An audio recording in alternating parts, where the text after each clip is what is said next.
Hello everybody, welcome in the world of यथार्थ आयुर्वेदा. ओम धन्वंतरी नमः. Myself Kanhaiya Devdas Chavan, BMS final student. तर तुमच्यासमोर आज मी जे गंधक कल्पनेचे जे समोरचे कल्पना आहेत ते बघणार आहोत. मागच्या व्हिडिओमध्ये आपण गंधकाचे बघितले, तर याच्यामध्ये आपल्याला गंधक तेल बघायचं आहे मित्रांनो. तर त्याचे साठी आपल्याला श्लोक सांगितलेले, तर ते श्लोक बघूया मित्रांनो. तर त्याच्यामध्ये असं सांगितलेले की आवर्तमाने पयसी क्षिपद्वे विशुद्धम गंधकेजम ही चूर्णम तदुक्तम क्षीरसमुत्थानम गंधस्य तैलम वितरेत्तप्तम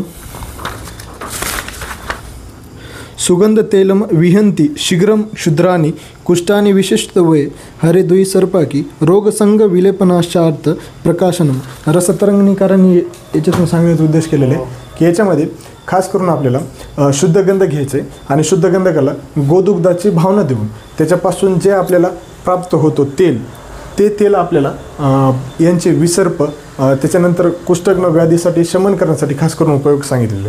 तर अशा पद्धतीने या श्लोकातून सांगण्याचा प्रयत्न केलेला आहे. आता हे श्लोक 4 ओळीचा मित्रांनो, तर ज्यांना पाठ होते त्यांना करा आणि ज्यांना होत नाही त्यांनी घटक द्रव्य लक्षात ठेवा. आता घटक द्रव्य जर बघितले मित्रांनो, तर याच्यामध्ये फक्त एकच घटक द्रव्य ते म्हणजे शुद्ध गंधक. आता शुद्ध गंधक हे एक भाग घ्यायचं आणि त्याच्यासाठी भावनाद्रव्य म्हणून गोदुग्धाचा उपयोग केलेला आहे मित्रांनो. आता याच्यामध्ये जर केमिकल कंपोजिशन जर बघितले मित्रांनो, तर याच्यामध्ये मुख्यत्वे करून सल्फरच केमिकल कंपोजिशन येते. आता याच्यानंतर याची नंतरची नेक्स्ट स्टेप येते ते म्हणजे निर्माण विधी. आता ही निर्माण विधी जर बघितलं मित्रांनो, तर याच्यामध्ये सर्वप्रथम काय करायचं, गोदुग्धाला उकळायला लावायचं आणि हे उकळत असताना त्याच्यामध्ये गंधकाचे चूर्ण करायचं आणि गंधकाचे चूर्ण हे ते गोदुग्ध उकळत असताना त्यामध्ये टाकायचं. नंतर त्याला गोदुग्धाला शीत होऊ द्यायचं. नंतर त्याच्यापासून जे लोणी प्राप्त होईल त्याला मंथन करायचे. आता नंतर लोणी मंथन केल्याच्या नंतर त्याच्यापासून आपण त्याला काय करायचं, नंतर अग्नी प्रज्वलित करायची आणि त्या लोणीपासून आपल्याला घृताच्या वरती आपल्याला गंधक प्राप्त होईल आणि ते गंधक तेल हे हाताने किंवा रुईने आपल्याला काय करायचं, सेपरेट कंटेनरमध्ये भरून ठेवायचं आणि व्याधीचे शमन करण्यासाठी जिथे आपल्याला लेप करायचा आहे त्याच्यासाठी उपयोग करायचा. अशा पद्धतीने ही निर्माण विधी सांगितली मित्रांनो. तर ही पुन्हा एकदा बघूया. तर याच्यामध्ये गोदुग्ध उकळायचं, त्याच्यानंतर नेक्स्ट त्यांनी सांगितलेलं की गंधक चूर्ण हे त्याच्यामध्ये टाकायचं. नंतरची नेक्स्ट स्टेप सांगितलेली ते म्हणजे थंड करून घ्यायचं. त्यानंतर लोणी जी तयार होईल त्याला काय करायचं, मंथन करायचं आणि त्याला मंथन केल्याच्यानंतर लोणीला अग्नी प्रज्वलित करायची. अग्नी प्रज्वलित केल्याच्यानंतर घृताच्या वरी गंधक प्राप्त होणार आणि ह्या गंधकालाच हाताने किंवा रुईने काढून टाकायची आणि यालाच गंधक तेल म्हणून आपण उपयोग करतो. अशा पद्धतीने ही तुमच्यासमोर मी निर्माण विधी मांडण्याचा प्रयत्न केला आहे. आता त्याच्यानंतर नेक्स्ट स्टेप येते ती म्हणजे फार्माकोडायनॅमिक्स आणि फार्माकोकायनेटिक्स. आता फार्माकोडायनॅमिक्स हे आयुर्वेदिक पार्ट जर बघितलं मित्रांनो, तर रसवीर्य विपाक येणार. याच्यामध्ये प्रामुख्याने एकच घटक द्रव्य असल्यामुळे याच्यामध्ये गंधकाचाच रसवीर्य विपाक विचार करायचा. आता याच्यामध्ये मधुर रस येणार, कटू हे विपाक येणार आणि उष्ण हे वीर्य येणार. अशा पद्धतीने हे शुद्ध गंधकाचे रसवीर्य विपाक सांगितलेले. त्याच्यानंतर नेक्स्ट स्टेप येते ते म्हणजे फार्माकोडायनॅमिक्स. आता हे मॉडर्ननुसार तुम्हाला माहिती आहे. आता गंधक म्हणलं तर अँटीफंगल, अँटीबॅक्टेरियल आणि अँटी इन्फ्लॅमेटरी येणार. त्याच्यानंतर नेक्स्ट स्टेप सांगितलेली ते म्हणजे फार्माकोकायनेटिक्स. आता फार्माकोकायनेटिक्स हे म्हणजे कसं ठेवायचं लक्षात, ADME. A for absorption through skin होणार, कारण की तेल आहे आपल्याला लेप करायचं आहे. त्याच्यानंतर डिस्ट्रीब्युशन थ्रू आउट बॉडी होणार वाया ब्लड वेसल्स. त्याच्यानंतर याचा जर मेटाबॉलिझम प्रायमरीली इन लिव्हरच होणार. त्याच्यानंतर एलिमिनेशन किंवा एक्सक्रिएशन याचा थ्रू स्किन किंवा किडनी होणार. त्याच्यानंतर याचा आमायिक प्रयोग जर बघितलं मित्रांनो, तर याचा आमायिक प्रयोग आपल्याला थेरपॅटिक युजेस जर बघितले तर कुष्ठहर आणि विसर्पहर असं सांगितलेलं आहे. कुष्ठहर, विसर्पहर, त्याच्यानंतर पामहारसुद्धा याचा उपयोग होतो. त्याच्यानंतर याची मात्रा जर बघितली मित्रांनो, तर याची मात्रा आपल्याला आवश्यकतेनुसार वापर करायचा आहे. म्हणजे जिथं आपल्याला व्याधी झालेली आहे तिथं आपल्याला तिथं लेप आवश्यकतेनुसार लावायचं आहे. अनुपान याच्यामध्ये बाह्य उपयोग आहे म्हणून याच्यामध्ये अनुपान उपयोग करता येत नाही. त्याच्यानंतर पथ्य जर बघितले मित्रांनो, तर याच्यामध्ये आम्ल पदार्थ, एकदम तिक्त उष्ण पदार्थ, शाक द्रव्य हे सगळे अपथ्य सांगितलेले आहेत. त्याच्यानंतर सेवनकाल जर बघितले मित्रांनो, हे आवश्यकतेनुसार आपल्याला 2-3 वेळा 4-5 वेळा किती लावू शकतो आपण. त्याच्यानंतर आपण लेप कल्पनेमध्ये मी तुम्हाला सांगितलेली पहिला लेप सुकल्याच्या नंतर दुसरा लेप लावत असते, तर 2-3 वेळाच लावायचं. त्याच्यानंतर रिसर्च अपडेट, शेवटचं पॉईंट. आता याच्यामध्ये काय केलेलं आहे, हे गंधकादी तेलामध्ये आपल्याला विविध प्रकारचे कंटेंट्स पाहायला मिळतात.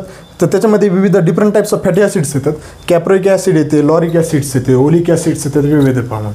आता याच्यामध्ये रिसर्च अपडेट याच्यामध्ये पामा दॅट इज त्यालाच मॉडर्नमध्ये स्केबीज म्हणतात. आता हे चिल्ड्रनमध्ये 30 पेशंट्स स्केबीजचे बघितले त्यांनी, तर हेचं 7 दिवस त्यांनी या लेपाचा उपयोग केला गंधक तेलाचा, आणि त्यांनी त्या व्याधीचे शमन करण्यासाठी उपयोग होता असे नंतर निश्चितीकरण केले. तर अशा पद्धतीने हे गंधक तेल होतं मित्रांनो. समजलं का? इथपर्यंत समजलं का? आता त्याच्या समोरचं आपण नेक्स्ट बघूया. तर आता समोर आपल्याला गंधक लेप बघायचे मित्रांनो. आता या गंधक लेपामध्ये श्लोकातून त्यांचे घटकद्रव्य आणि त्यांचे व्याधी शमन सांगण्याचा प्रयत्न केलेला आहे, तर ते बघूया. तर त्याच्यामध्ये गंधकम सूतकम तुल्य अर्कशिरेन सैंधवम पिष्टवाच्च कांचनीम लेपोवाप्यम गंडमालिकम अदृश्य स्फोटशव मुंडी द्रावेण पेशितम तन्मूलम लेपयंत्र त्रिसप्ताह प्रशांतई. रसरत्न समुच्चयाने सांगितलेले की शुद्ध गंध घ्यायचं, त्यासोबतच पारद घ्यायचं, पारदसोबतच कांचनार आणि अर्कशिराची याच्यामध्ये भावनाद्रव्य घेऊन नंतर त्यांचं लेप कल्पना बनवायची. नंतर लेप बनवल्याच्या नंतर त्यांचं गंडमला, त्याच्यानंतर कुष्ठग्न या रोगामध्ये व्याधीचे शमन करण्यासाठी आपल्याला त्याचा उपयोग करण्यासाठी या श्लोकातून सांगण्याचा प्रयत्न केलेला आहे. तर आता याच्या गंधकाचा लेप जर घटकद्रव्य जर बघितले मित्रांनो, तर याच्यामध्ये शुद्ध पारद 1 भाग घ्यायचं, शुद्ध सेंधव लवण घ्यायचं, कांचनार घ्यायचं आणि अर्कशिर हे भावनाद्रव्य म्हणून घ्यायचं. तर यांच्या सर्वांचेही समान भाग घ्यायचं मित्रांनो. तर अशा पद्धतीने याच्यामध्ये घटकद्रव्य हे सांगण्याचा प्रयत्न केलेला आहे. आता याच्यामध्ये नंतर नेक्स्ट त्यांनी सांगितलेले केमिकल कंपोजिशन्स. आता या केमिकल कंपोजिशनमध्ये बघितलं मित्रांनो, तर शुद्ध पारद आणि गंधक यांच्यापासून कजली जी होणार आहे त्यांच्यासाठी HGS, त्याच्यानंतर NaCl, सोडियम क्लोराईड हे सेंधव लवण म्हणून घेतलेले. त्याच्यानंतर कांचनारमध्ये टॅनिन्स, अल्कलॉइड्स हे विविध फायटोकेमिकल्स त्यांनी सांगितलेले आहेत. अशा पद्धतीने हे केमिकल कंपोजिशन होते. आता याच्यानंतर नेक्स्ट पार्ट येते ते म्हणजे निर्माणविधी. आता या निर्माणविधी जर बघितलं मित्रांनो, सर्व घटकद्रव्ये एकत्र करायचे, नंतर खलवयंत्रामध्ये या सर्व घटकद्रव्यांचे चूर्ण करायचं आणि चूर्ण केल्याच्या नंतर याच्यामध्ये अर्कशिराची भावना टाकायची. भावना हेतू दिल्याच्या नंतर त्यांचं चांगलं मर्दन करायचं आणि नंतर त्यांचं कल्क निर्माण होणार. आणि कल्क निर्माण झालं, जिथं आपल्याला व्याधी झालेली आहे तिथं ते लेप लावण्याकरिता आपल्याला ते गंधक लेप अशा पद्धतीने तयार होतो. पुन्हा एकदा याची निर्माणविधी बघूया मित्रांनो. तर याच्यामध्ये सर्व घटकद्रव्य एकत्र करायचे, एकत्र केल्याच्या नंतर खलवयंत्रामध्ये चूर्ण आणि त्याच्यामध्ये अर्कक्षीर भावनाद्रव्य म्हणून टाकायचं. त्याच्यानंतर कल्क तयार होईल आणि नंतर गंधक लेप म्हणून आपण उपयोग करतो. अशा पद्धतीने हे निर्माणविधी सांगण्याचा प्रयत्न केलेला आहे. तर आता याच्यानंतर नेक्स्ट येते ते म्हणजे फार्माकोडायनॅमिक्स आणि फार्माकोकायनेटिक्स. आता फार्माकोडायनॅमिक्स जर बघितलं मित्रांनो, तर याच्यामध्ये आयुर्वेदिक पार्टमध्ये आपल्याला त्यांचे घटकद्रव्यांचे रसवीर्य विपाक लक्षात ठेवायचे. तर आता गंधक जर बघितलं तर कटुमधुर रस आहे, त्याच्यानंतर उष्णवीर्य आहे आणि कटु हे विपाक आहे. त्याच्यानंतर कांचनार जर बघितलं मित्रांनो, तर कांचनार हे कषाय तिक्त शीत द्रव्य आहे आणि त्याच्यामध्ये शीत म्हणजे शीतवीर्य आहे आणि कषाय हे रसप्रधान आहे. त्याच्यानंतर अर्कशीर जर बघितलं मित्रांनो, तर याच्यामध्ये कटुतिक्त हे रसप्रधान आहे, कटुविपाक आहे आणि उष्णवीर्य आहे. तर अशा पद्धतीने हे अर्कशीर सांगण्याचा प्रयत्न केला. आता याच्यामध्ये मॉडर्न जर पार्ट बघितलं मित्रांनो, तर हे गंधक आहे. गंधक म्हणलं तर अँटीफंगल, अँटीबॅक्टेरियल लक्षात ठेवायचं आणि त्यासोबतच अँटी इन्फ्लॅमेटरी म्हणून लक्षात ठेवायचं. आपल्याला वेगवेगळे रिंगवर्म झालेले किंवा स्केबीज रोग याच्यामध्ये व्याधीचे शमन करण्यासाठी हे फार्माकोडायनॅमिक्स लक्षात ठेवायचं. आता त्याच्यानंतर नेक्स्ट पार्ट आहे मित्रांनो, ते म्हणजे फार्माकोकायनेटिक्स. आता फार्माकोकायनेटिक्स जर बघितलं तर तुम्हाला माहितीच आहे, ADME ॲब्झॉर्प्शन थ्रू स्किन होणार कारण हे लेप आहे. त्याच्यानंतर distribution throughout whole body blood vessels होणार. त्याच्यानंतर मेटाबॉलिझम जर बघितलं तर प्रायमरीली इन लिव्हर होणार आणि एक्सक्रिएशन किंवा एलिमिनेशन जर बघितलं तर हे थ्रू किडनी किंवा स्किन होणार. अशा पद्धतीने हे फार्माकोकायनेटिक्स सांगण्याचा प्रयत्न केलेला आहे. आता याच्यानंतर नेक्स्ट येतं मित्रांनो, ते म्हणजे आमायिक प्रयोग. आता याचा थेरपेटिक यूज जर बघितलं तर हे गंडमालानाशक आहे.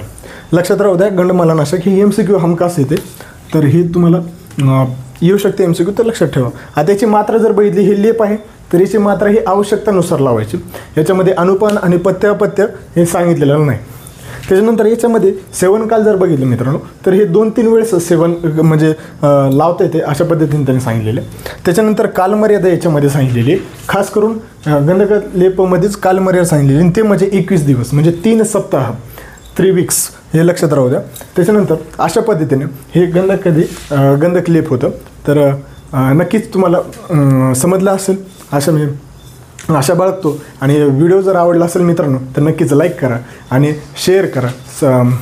Thank you very much.